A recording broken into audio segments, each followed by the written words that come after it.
पुणे महानगरपालिकेने lungs of Pune city असे नाव दिलेल्या पुण्यातील 1907 ला स्थापन झालेल्या कृषी विद्यापीठाचे आता 2 तुकडे होणार असल्याची माहिती समोर येते। याचं कारण कृषी विद्यापीठात निर्माण होणारा नवा रस्ता। विद्यापीठाच्या मध्यभागातून जाणारा हा रस्ता FC रोड ते सिंचन नगर असा असणार आहे। 300हून अधिक एकराचा संपूर्ण विद्यापीठाचा परिसर आहे। यामध्ये कृषी विद्यापीठाच्या 2 हेरिटेज वास्तू देखील आहेत, ज्याने संबंधित रस्ता झाल्याने विद्यापीठाचे 2 तुकडे होऊ शकतात। या विरोधात आता विद्यार्थी आक्रमक झाले असून त्यांनी आंदोलनाचा पवित्रा देखील हातात घेतलाय। आमच्या प्रत्येक डिपार्टमेंटचं जे तोंड आहे किंवा जे काय दरवाजा आहे तो मेन रस्त्यावर ओपन होणार आहे। ज्यावेळेस बाहेरची ट्रॅफिक येईल त्यावेळेस विद्यार्थ्यांना प्लस विद्यार्थिनीची असुरक्षितता हा पण खूप मोठा मुद्दा आहे।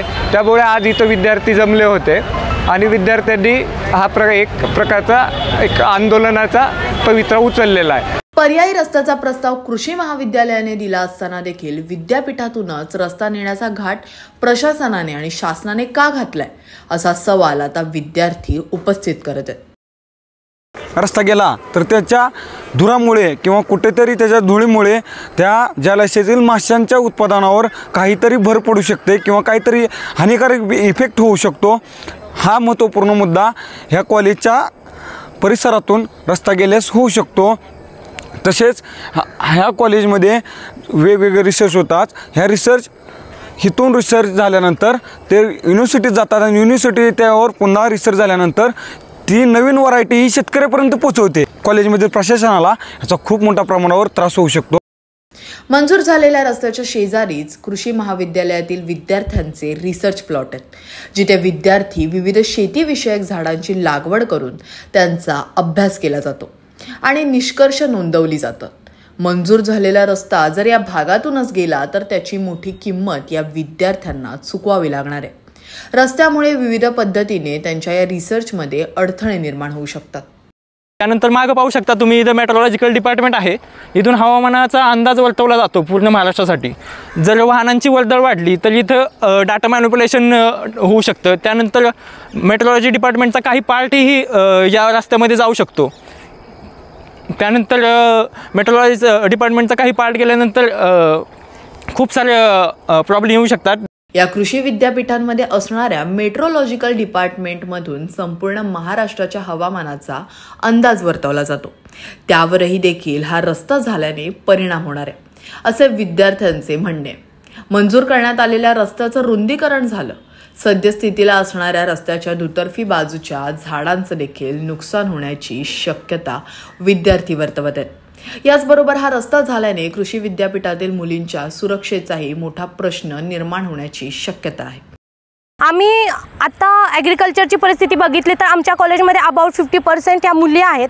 तर जर हा रोड तयार झाला तर ह्या रोडमुळे मुलींना खूप साऱ्या प्रॉब्लेम्सची फेस करावं लागणार आहे।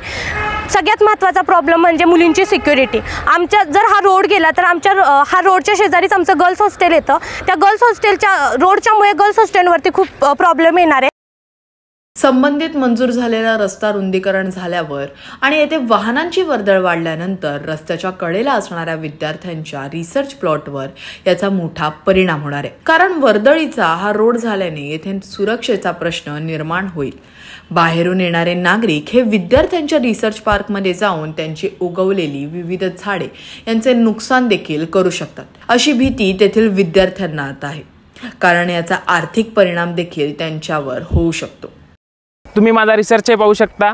कोणी जेव्हा या रस्ता जेव्हा सुरू होईल तर कोणी पण इथे येऊन ते तोडून घेऊ शकतात किंवा इकॉनॉमिक लॉस यामध्ये आपल्याला होईल आणि रिसर्चसुद्धा यातून मॅनिप्युलेट होतील।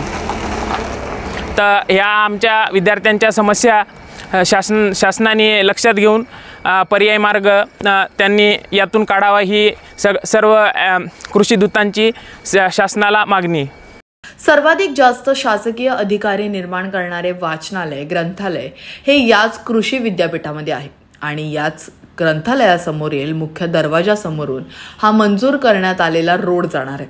त्यामुळे विद्यार्थ्यांच्या अभ्यासाला देखील अडथळा निर्माण होणार आहे। लायब्ररी समोरूनच रस्ता चालला आणि त्याच्या पलीकडे आमचं अभियांत्रिकी विभागाचं डिपार्टमेंट आहे.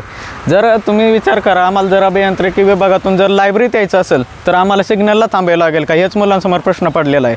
आणि तुम्ही पाहू शकता की ज्या PMPLच्या ज्या बसेस आहेत त्यांचा खूप मोठा असा आवाज होतो, त्या नॉर्मल काय आवाज देत नाहीत. त्या आवाजांनी आणि या हॉर्ननी जर विद्यार्थ्यांना त्रास झाला तर आपण या लायब्ररीतून अधिकारी कसे घडवणार आहेत.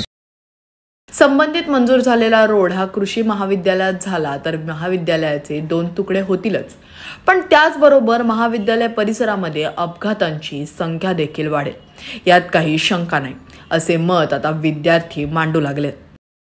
कॉलेजमधील जे स्वच्छता आहे, या कॉलेजला लंग्स ऑफ पुणे सिटी असं म्हटलं जातं. तर कॉलेजमध्ये जे प्रदूषण होईल, कॉलेजमध्ये जी अस्वच्छता होईल येणाऱ्या जाणाऱ्या गाड्यांमुळं, त्यामुळे कॉलेजला हानी होणार आहे. जसं बघतो आपण, सर्वांना माहितीच आहे की एफसीची जी गर्दी आहे ती प्रचंड आहे आणि ती प्रचंड गर्दी जर आमच्या कॉलेजमधून जाणार आहे तर कॉलेजमध्ये किती अशांतता निर्माण होईल. अशा बरेच प्रॉब्लेम आम्हाला फेस करायला लागणार आहे. लंग्स ऑफ पुणे सिटी असं म्हणण्यात येणाऱ्या 300हून अधिक एकराच्या या कृषी महाविद्यालयाचे तुकडे एका रस्त्यामुळे आता होण्याची शक्यता विद्यार्थी वर्तवत आहेत. निर्माण होणाऱ्या रस्त्यामुळे महाविद्यालयाच्या सुरक्षेचा, स्वच्छतेचा, ध्वनी प्रदूषणाचा प्रश्न निर्माण होणार आहे. मुख्य म्हणजे तेथील नैसर्गिक वातावरणाचे मोठे नुकसान होणार आहे. सुरक्षेचाही प्रश्न या रस्त्यामुळे आता ऐरणीवर येण्याची शक्यता आहे.